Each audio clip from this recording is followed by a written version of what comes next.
자문의 가치 제2장에서는 치료적 얼개로부터의 이탈을 체계적으로 감시하는 행위가 역전이 신호를 감지할 수 있게 해주는 가치를 지닌다고 논하였다. 색정 역전이 혹은 색정화된 역전이 사례와 관련해서도 치료자가 환자와의 관계에서 전문가로서의 역할에 맞지 않는 행동을 하려는 경향이 나타나는지를 유사한 방식으로 감시해 보아야 한다. 전문가로서의 역할에서 벗어나는 행동은 경우에 따라 문제가 될 수도 있고 문제가 되지 않을 수도 있지만 역전이가 발생할 때 흔히 나타나는 다음과 같은 경우들은 문제가 발생할 수 있다는 조기 경고 신호가 될 수도 있다. 1. 치료자가 자신의 문제를 자기 노출함. 2. 특정 환자와 치료가 있는 날에 옷차림과 외모에 꼼꼼히 신경을 씀. 3. 회기와 회기 사이에 환자에 대한 성적인 백일몽을 꾸거나 공상을 함. 4. 특정 환자에 대한 꿈을 자주 꿈. 5. 나는 환자의 원부모보다 더 좋은 부모가 되어줄 수 있어. 또는 이 가엾은 여자에게 진짜 필요한 건 제대로 된 남자인데 우리가 환자와 치료자가 아닌 관계로 만났다면 좋았을 텐데 라고 하면서 환자에 대해 구원 한 상을 품음. 6.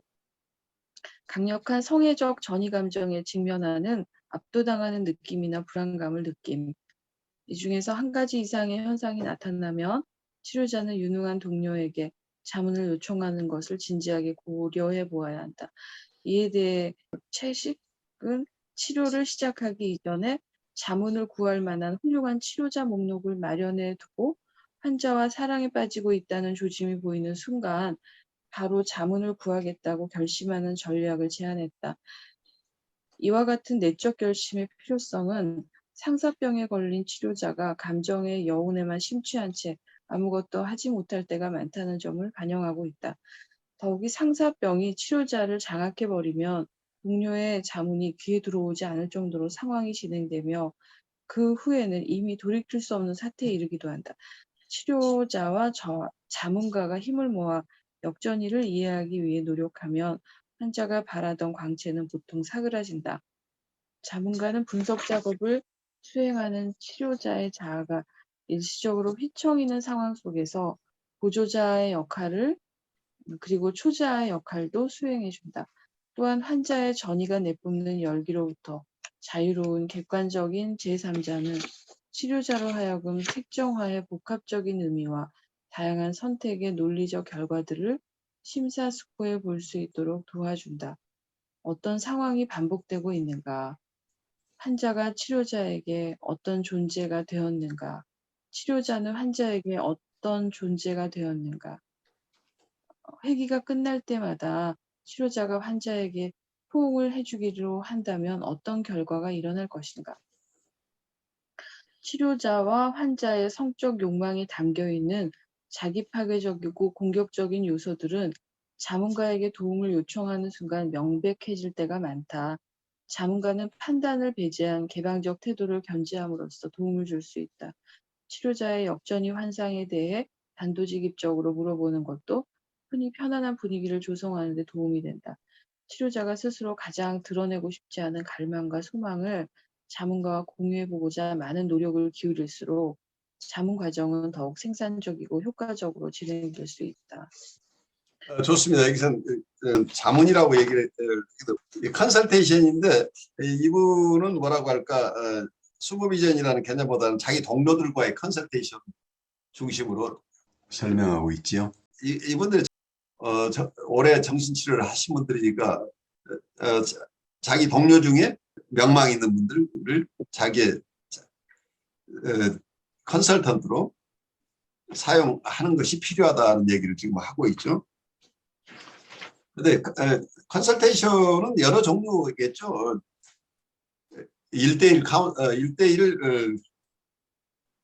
슈퍼비전, 원투원 슈퍼비전도 필요하고 경우에 따라서는 또 어떤 그 집단 슈퍼비전도 파워풀하게 도움이 되기도 하는데 어떤 경우에는 자기들 피어 동료들 간에 모여서 같은 직장에 있는 분들이 피어가 될 수도 있고 또는 같은 영역에 있는 분들이 자발적으로 하나의 그룹을 만들 수도 있고 여러 형태가 있을 수 있는데 어쨌든 자기 이외에 다른 분들과 분들에게 자기 얘기를 함으로써 다른 분들로부터 자기가 생각하고 느끼는 것과 다른 오피니언을 받는 것은 굉장히 중요하다. 그래서 자기가 섬에 갇혀서 혼자 작업하는 사람처럼 이러한 임상에 임하는 것은 굉장히 위험하다고 보는 거죠. 왜냐하면 자기 스스로의 정신건강을 지키기 어렵기 때문이에요. 어쩌면은 정서적 오염이 발생한다고 하는 거 굉장히 중요해요. 컨태미네이션이 생기는데, 그러니까 역전이를 잘 이해하지 못하면 이 역전이라는 게 말하자면 눈에 보이지 않지만 내 정서를 오염시키고, 정서가 오염되면 경우에 따라 심한 경우에는 이 오염된 정서가 잘 처리되지 않으면 내 신체에 영향을 미칠 수도 있어요. 그래서 이 상담직에 충분히 적응하지 못하는 분 중에는 신체적인 아픔을 호소하는 분도 많이 생겨날 수 있게 된다는 얘기예요. 그래서 심리적, 정신적 혹은 육체적 부정적인 영향을 우리가 받을 수 있는데, 우리가 이런 부정적인 영향을 받아서 우리가 힘들다는 것도 중요하지만, 우리가 이런 역전이들을 잘 소화하지 못하는 상황에 있게 되면 내담자를 잘 돌볼 수 없다는 어려움이죠. 자기를 잘 돌보지 못한다는 얘기는 결국 내담자를 바르게 도울 수 없다는 얘기예요. 역전이 저항이 발생하기 때문에 이 치료에 도움이 되는 쪽으로 인터벤션이 일어나는 게 아니고, 치료를 그냥 공전시키거나 무의미한 세션을 계속 끌고 가는 쪽이거나 아니면 치료 관계를 파괴하는 쪽으로. 그래서 내담자가 떠날 수밖에 없는 상황으로 무의식 중에, 나는 의식적으로는 굉장히 좋은 인텐션을 가지고 행동하고 있는데 무의식적으로는 이 사람을 내쫓아버리는 이런 상황으로 갈 수도 있다는 이 역전의 강도에 따라서. 그래서 자기 안에 있는 역전이들을 자기가 소화해야 되는데, 제일 어려운 게 뭐냐면 우리에게 셀프 어널리시스가 꼭 필요하긴 한데 그것만으로 해결되지 않는 게 저항이 무의식적으로 일어나기 때문입니다. 프로이드가 봤던 무의식의 의식화라고 하는 게 어쩌면 크게 보면 우리 인격적인 성숙 과정이에요. 우리가 무의식의 영역이 점점 줄어지고 그걸 의식화한다는 얘기는 내가 숨길 것이 없이 내 안에 내 스스로가 소화하지 못한 내 부분들이 적다는 얘기죠. 그러면 내가 지금 느끼는 것 자체가 나라고 얘기를 할 수 있는데, 이 무의식의 영역이 큰 사람의 경우는 내가 나라고 느끼는 것은 대부분 허상이라는 얘기, 팬터스예요. 근데 실제 나는 지금 내가 나라고 느끼는 것하고 전혀 다른 내가 더 큰 모습으로 있을 수 있는데, 이런 것 때문에 방어가 일어나는 건 무의식의 세계에서 오는 경우가 많기 때문에, 나는 의도적으로 이분을 위해서라고 계속 주장하고 있고 실제로 그렇게 믿고 있지만 실제 내 무의식은 전혀 다른 방향으로 인터벤션을 하고 있을 가능성이 있기 때문에 이걸 살피는 게 어려운데, 자기 셀프 어널리시스를 가지고 도움을 받긴 하지만 한계가 있는 것은 이게 무의식적인 활동이기 때문에, 자기 보호를 위한 무의식적인 방어이기 때문에 이 무의식을 간파하기 굉장히 어렵다는 거예요. 고도로 훈련된 분들은 이 영역이 점점 자기가 살피지 못하는 영역이 블라인드 스팟, 그러니까 맹점 점점 줄어들긴 하는데 완전하게 없어지지는 않는다는 얘기죠. 그런데 어떤 분들은 대부분 다 맹점 투성으로 어떤 무의식의 세계가 훨씬 넓은 분이 있고, 어떤 분은 무의식의 세계가 점점 축소되어 있는 경우도 있고, 그래서 사람마다 다른 거죠. 그렇지만 누구나 완벽하지 못하기 때문에 자기가 생각하고 느끼고 경험하는 것들을 다른 놈으로 도와줄 수 있는 어떤 도움을 주는 분이나 조직이 있으면 큰 도움을 받는다. 이제 이 얘기를 이분이 여기서 하고 있는 것으로 보여요. 이 얘기 들으면서 아마 아까 워닝 시스템, 조기 경보 시스템에서 나오는 6가지가 아주 실질적으로 많이 체험할 수 있는 것들이죠. 여러분들이 영성적인 도움을 주거나 아니면 심리적인 도움을 주는 과정 속에서 체험하는 것들이죠. 여러분들 어떻게 느끼는지 잠깐 나누죠. 저는 9가지 중에 첫 번째 것을 6번째 중에 첫 번째 것을 한 적은 있어요. 우리가 함정에 빠지기 쉬워요.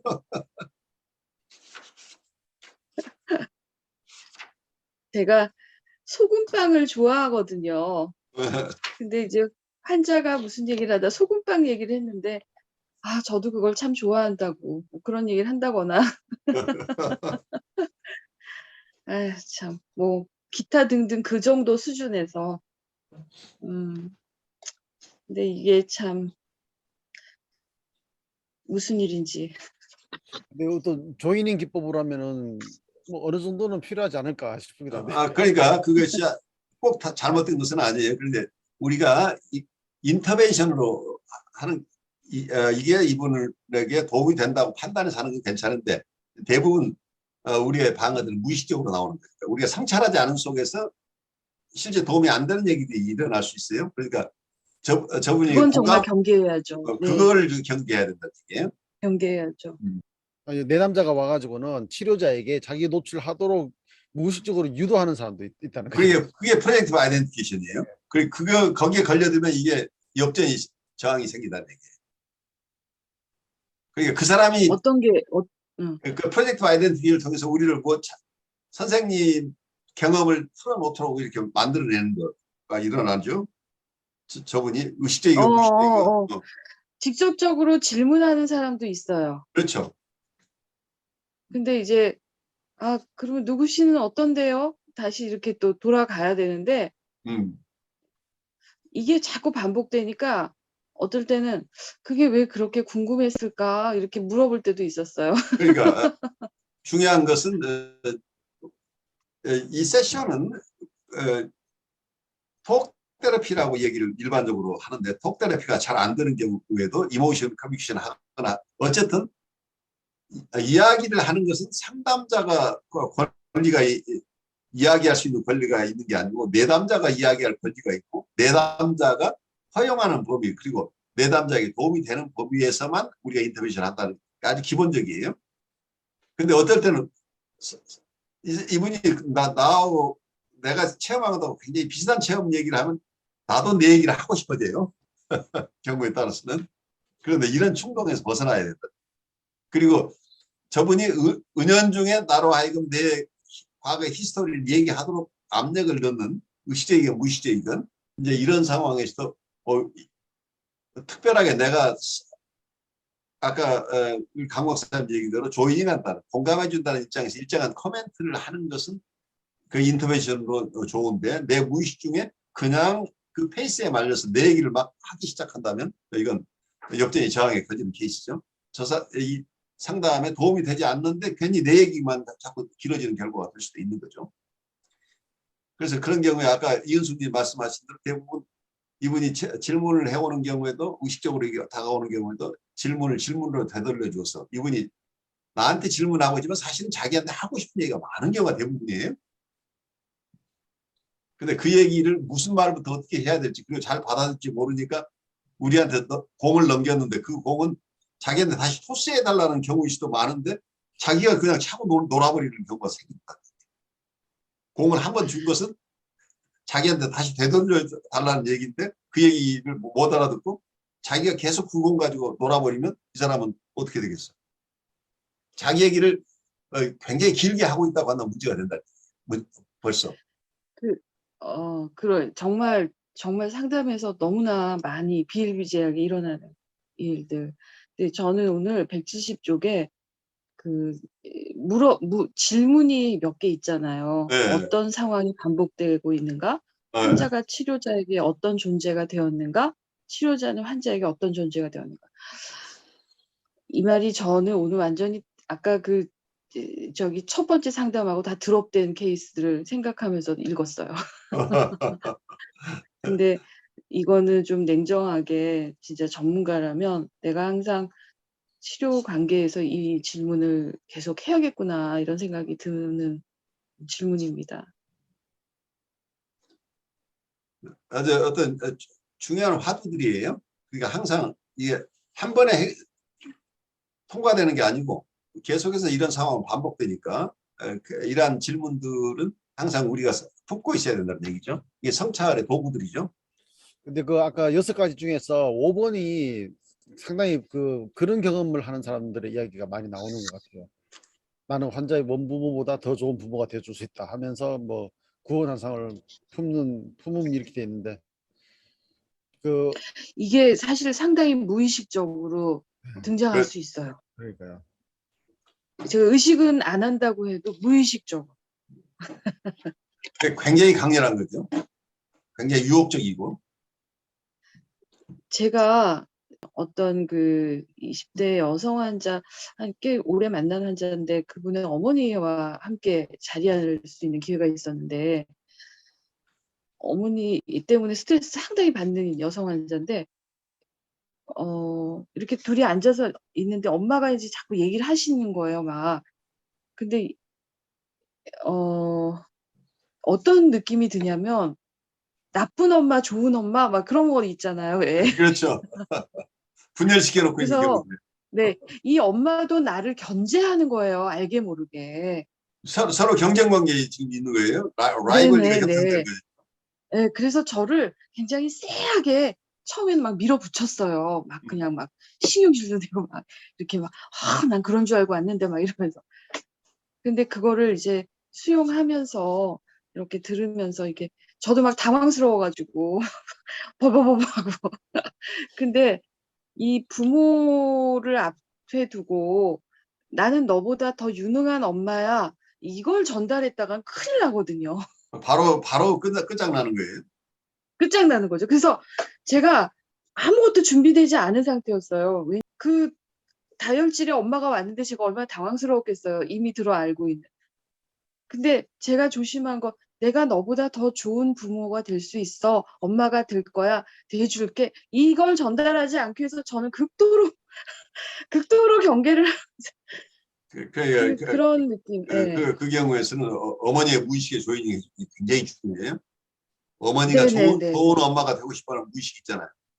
거기에 조잉해서 그렇죠. 그래서 어머님이 굉장히 배려하고 애써주셔서 아이가 큰 도움을 받고 있는 것으로 제가 관찰이 됩니다라고 해서 이분 안에 있는 소망에 우리가 정서적으로 조인하는 게 굉장히 중요하죠. 근데 만약에 어머님이 그렇게 음. 보시는 건 사실은 우리가 상담 세션에서 제가 그 문제를 많이 다뤘어요. 그래서 어머님하고 관계에서는 이렇게 하는 게 좋다고 내가 많이 애썼어요라고 내가 생색을 내는 순간 나는 아웃되는 거죠.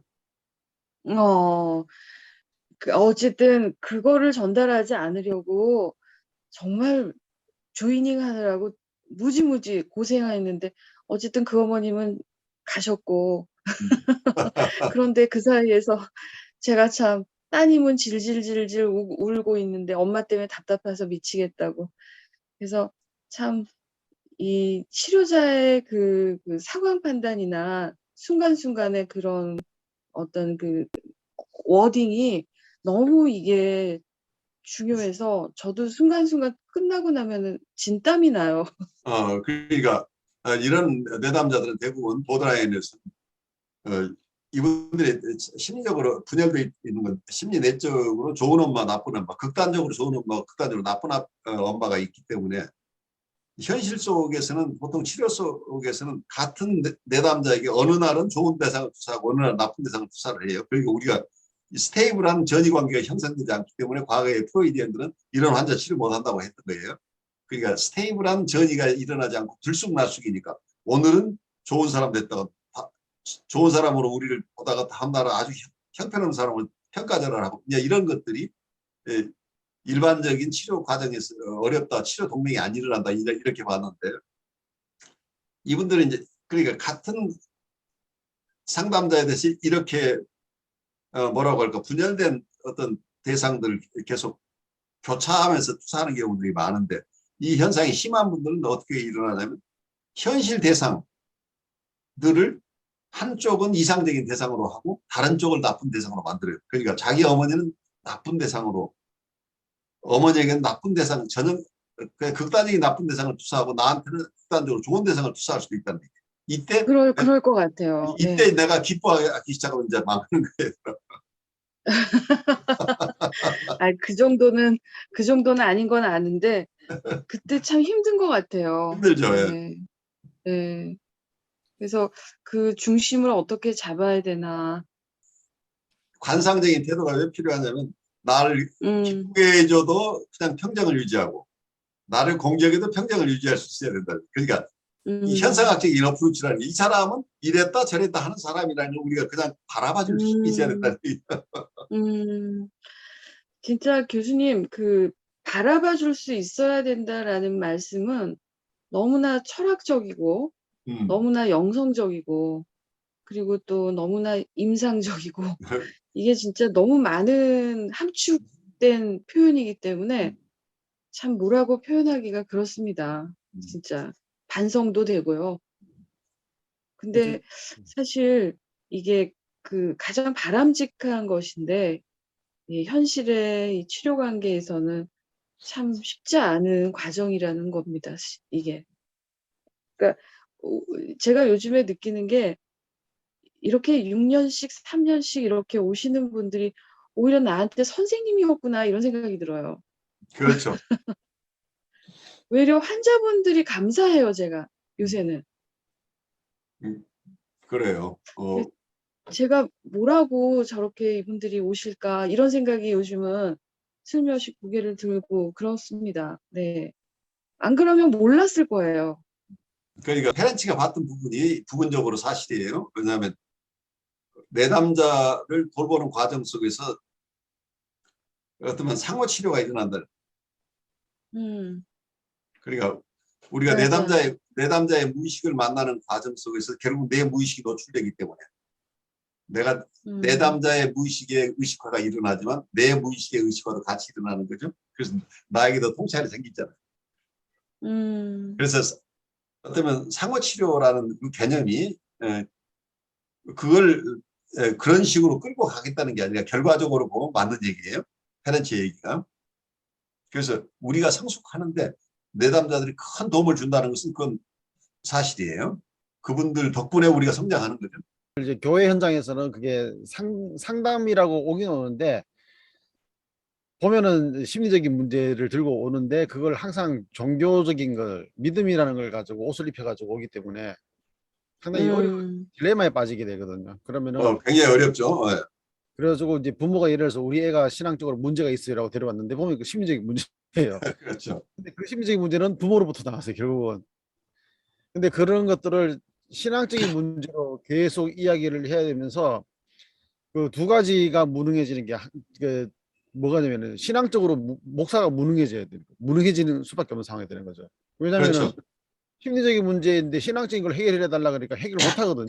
음, 그러면은 부모 입장에서는 아, 이 사람 이게 신앙적인 능력이 없네 이렇게 돼 버리고 심리적으로 한 번 와가지고 해결이 안 되잖아요.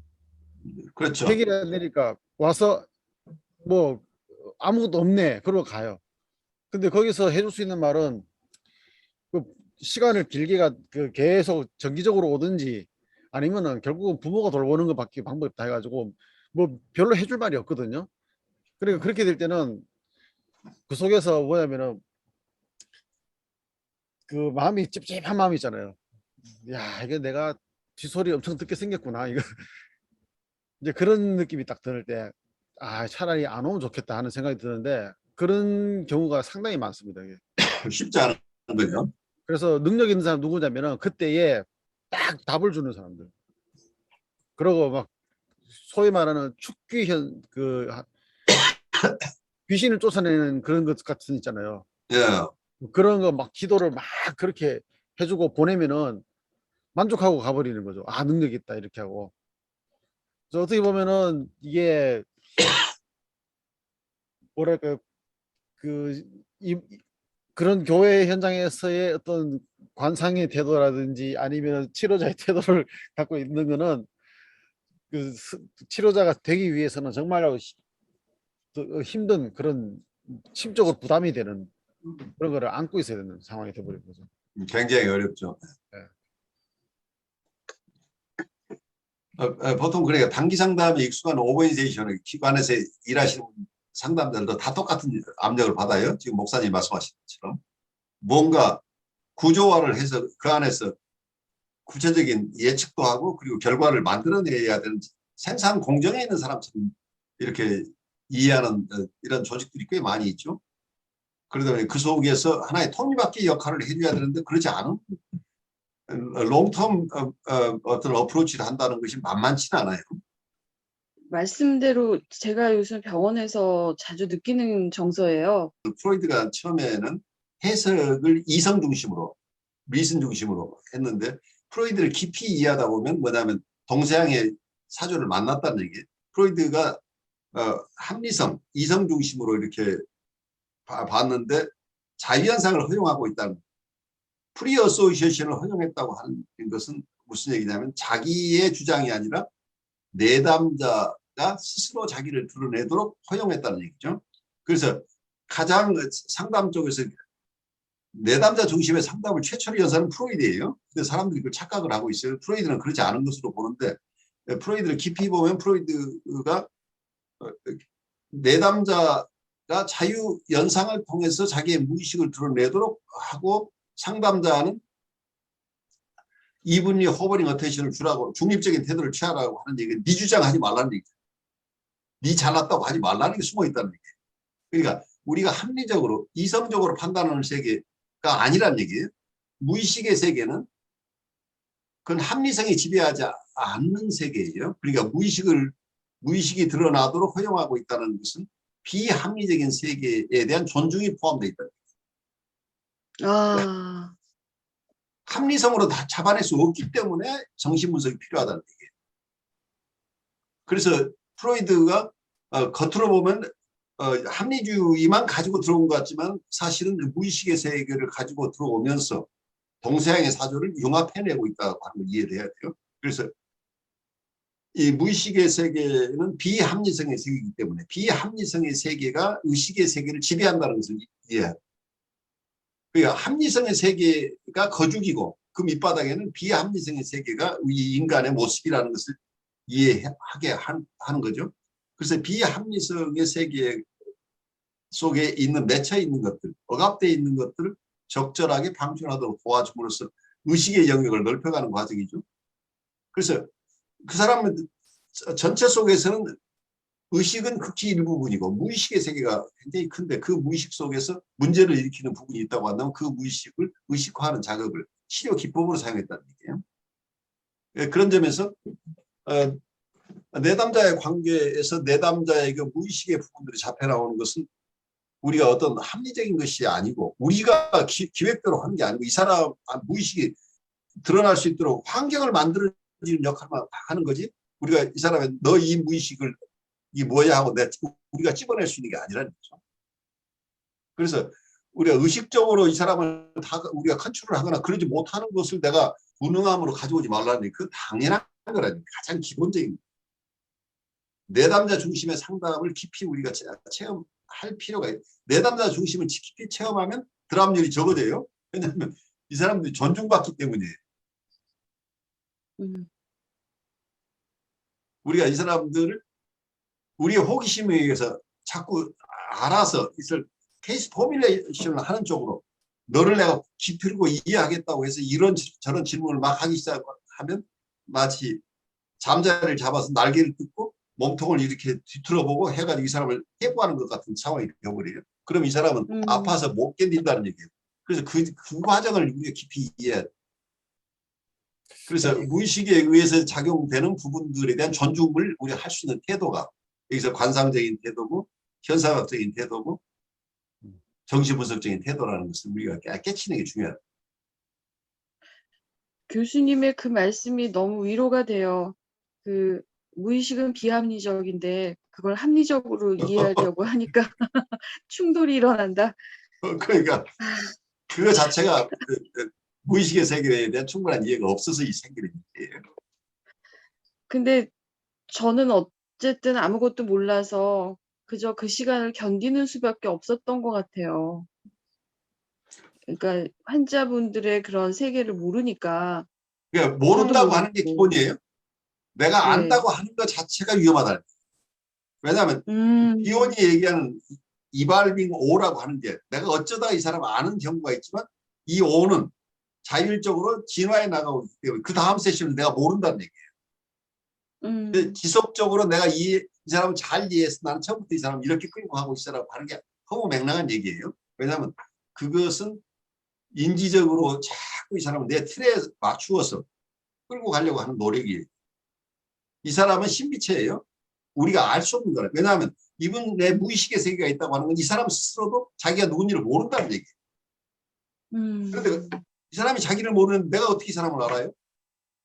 너무 중요한 말씀이세요. 네. 제가 지난 학기 수업을 이제 그 크리스천 에듀케이션을 이제 티칭하면서 중간 페이퍼로 뭐를 쓰라 그러면은 그 크리스천 에듀케이션에 대해서 쓰라고 그랬거든요. 예. 근데 그거를 어떻게 써야 되냐면은 그 구성 없이 마음대로 쓰라 그랬어요. 아주 자유현상을 활용하신다. 아주 네. 중요하죠. 마음대로 쓰면 점수 다 줬어요 그냥. 근데 한 분이 못 쓰겠대요. 왜 못 쓰냐 했더니 어떻게 써야 될지 모르겠다고. 그래가지고 결국 페이퍼를 안 냈어요.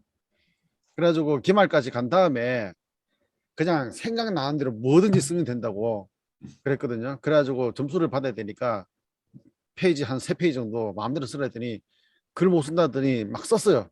근데 그 내용 속에서 자기가 가지고 있는 어떤 저항하고 있는 의식들이 막 나오는 거예요.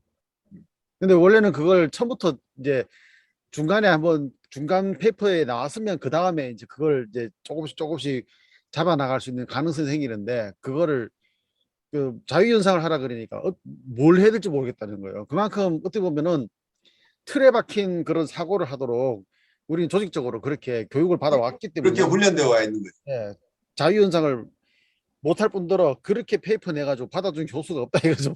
그리고 근데 그래서 그걸 어쨌든 왜냐면은 이게 교육이라는 자체가 어떤 인격적인 거기 때문에 속마음에서부터 나와야 되지 그냥 겉으로만 만들어진 거 가지고 해서는 안 된다고 생각했기 때문에 일단 마음대로 쓰시고 난 다음에 그 다음에 우리 이야기 해보자 이렇게 했는 건데 그게 생각보다 힘들더라고요. 그러니까 굉장히 힘들어요. 그 자유현상이라는 게 굉장히 힘든 거예요. 그래서 사람들이 회피하는 거예요.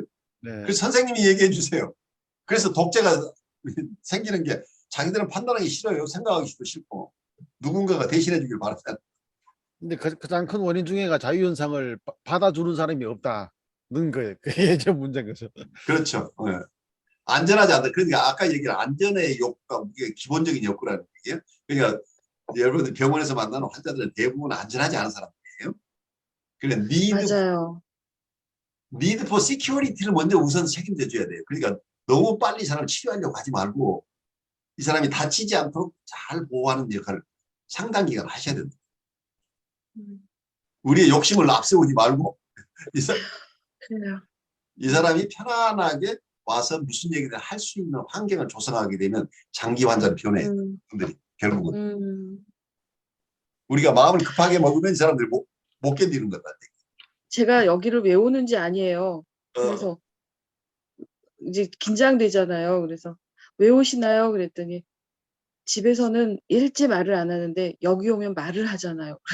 그게 말문이 트이는 거죠. 이거. 질문을 해주니까 말을 한대요. 근데 뭔가 그런 얘기가 이렇게 뒤통수 맞는 느낌이에요. 전혀 예상 밖의 모습이잖아요. 그게. 그렇죠. 그러니까 이분들의 그 무의식적인 니드가 얼마나 강한지를 우리가 이해를 해야 돼. 안전에 대한 욕구. 그래서 제가 또 등골이 오싹했어요. 그러니까 평생 이 사람은 자기 얘기를 할 때 사람들이 받아들이는 게 아니고 왜 그 철없는 얘기를 해? 너는 왜 그 모양이야? 비난받았던 과거가 숨겨져 있다는 얘기예요. 이분에게는. 그래서 내가 똑같이 과거의 원대상처럼 이 사람을 박해하는 사람은 나서지 말라는 얘기예요. 그러니까 우리가 질문을 많이 한다는 것은 박해하는 대상이 된다는 얘기예요. 여러 가지 생각이 복잡하게 오늘은 막 돌아가는데 많은 도움이 됐습니다. 여러분 안녕하십니까. 혁신 라이프 코칭 연수원 ICC 창설자 신현근 정신분석학 박사입니다. 제가 이번에 클래스 EU 클래스 마켓에 저의 영상 강의를 개설하였습니다. 이번에 처음 개설한 강의는 정신분석적 인간 이해 과목입니다. 제가 하는 강의 내용을 여러분께서 잘 아실 수 있도록 이 과목의 소개 영상과 첫 번째 강의 정신분석학의 정의와 두 가지 기본적 가설을 주제로 한 강의 영상을 여러분께 소개합니다. 이 두 개의 영상을 보시고 더 관심 있으신 분들은 직접 제 클래스 사이트로 들어가셔서 클래스에서 어떤 것이 진행되는지 검토하시고 여러분 주위에 있는 분에게도 제 강의가 있음을 알려주시면 고맙겠습니다. 여러분 감사합니다.